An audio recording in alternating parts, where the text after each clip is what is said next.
नमस्कार दोस्तों, कैसे हैं आप? मैं हूं गौरव और ये है ट्रांसफॉर्मेशंस।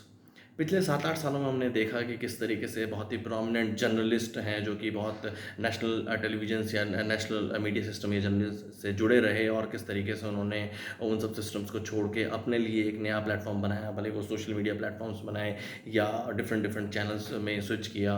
और या फिर अपनी खुद की ही एक तरीके से किसी न किसी सोशल सिस्टम्स के थ्रू, भले वो यूट्यूब हो प्लेटफ़ॉर्म और भी डिफरेंट इस तरीके के सोशल मीडिया प्लेटफ़ॉर्म्स के थ्रू उन्होंने अपनी एग्जिस्टेंस बनाई और उन्होंने एग्जिस्टिंग मीडिया सिस्टम्स में जिससे वो जुड़े रहे या जिस तरीके की ऑर्गेनाइजेशन से वो जुड़े रहे और उन पे इस तरीके का आरोप लगाए कि ये गोदी मीडिया है या ये सरकार को सपोर्ट करते हैं या ये एक तरीके से आम आदमी की, आम जनमानस की प्रॉब्लम्स को नहीं दिखाते हैं या किसी एक पर्टिकुलर नेशनल पार्टी को या रीजनल पार्टी को सपोर्ट करते हैं और हम ये सिस्टम जर्नलिज्म के बिल्कुल अगेंस्ट है और ये बिल्कुल ठीक नहीं है और हमें हर तरीके की आवाज़ उठानी चाहिए। पर उसी समय हम आज देख पाते हैं कि वो वही सब लोग प्रोमिनेंट, ऑल्दो मैं किसी का नाम लेने में बिलीव नहीं रखता, बट स्टिल अगर हम इस पर्टिकुलर टॉपिक के ऊपर बात कर रहे हैं तो एक दो एग्जांपल होने बहुत ज़्यादा ज़रूरी है। जैसे कि हम देखते हैं पुण्य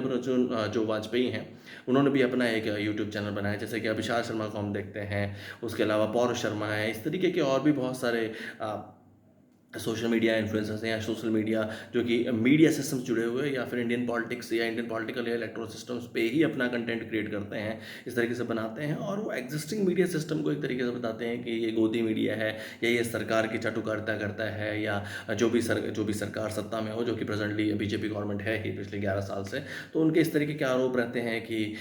ये सब लोग जो एग्जिस्टिंग मीडिया सिस्टम है उनको ही सपोर्ट करते हैं। पर वहीं अगर हम उनका उनका खुद का कंटेंट देखें या वो किस तरीके का कंटेंट क्रिएट करते हैं सोसाइटी के लिए, तो हम ऐसा पाते हैं कि वो सिर्फ और सिर्फ एक नेशनल पार्टी का या कह सकते हैं प्रेजेंटली बीजेपी के सिर्फ और सिर्फ अगेंस्ट में अगर हम उनके ओवरऑल उनका कंटेंट देखें तो लगभग उनकी अगर किसी एक की भी बात करें, भले वो पुण्य प्रसून वाजपेयी करें, अभिषाल शर्मा की तरह या पौर शर्मा या और भी इस तरीके के और भी काफ़ी सारे लोग उनकी सबकी बात करें, तो सारा का सारा कंटेंट एक एक पर्टिकुलर इंसान के इर्द गिर्द या कह सकते हैं सिर्फ और सिर्फ नरेंद्र मोदी जो कि हमारे देश के प्रधानमंत्री भी हैं, उनके ही अगेंस्ट में। ओवरऑल अगर डेमोक्रेसी की अब बात करें तो ओवरऑल इंडिया डेमोक्रेटिक कंट्री है और यहाँ लगभग 800 करीब सांसद हैं लोकसभा राज्यसभा को मिला के, लगभग 4500 से 5000 के करीब करीब एमएलए हैं, विधायक जो कि मेंबर ऑफ लेजिस्लेटिव असेंबली। तो हर किसी की एक वो कि किस तरीके से वो काम कर रहे हैं या उनकी खामियां या अच्छाइयाँ, किस एरिया में उन्होंने अच्छा काम किया या किस एरिया में और बेहतरी की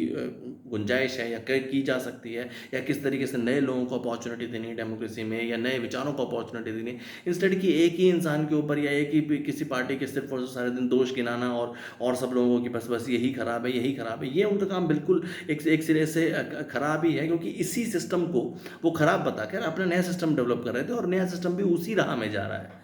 सोचिए इस बारे में। जय हिंद।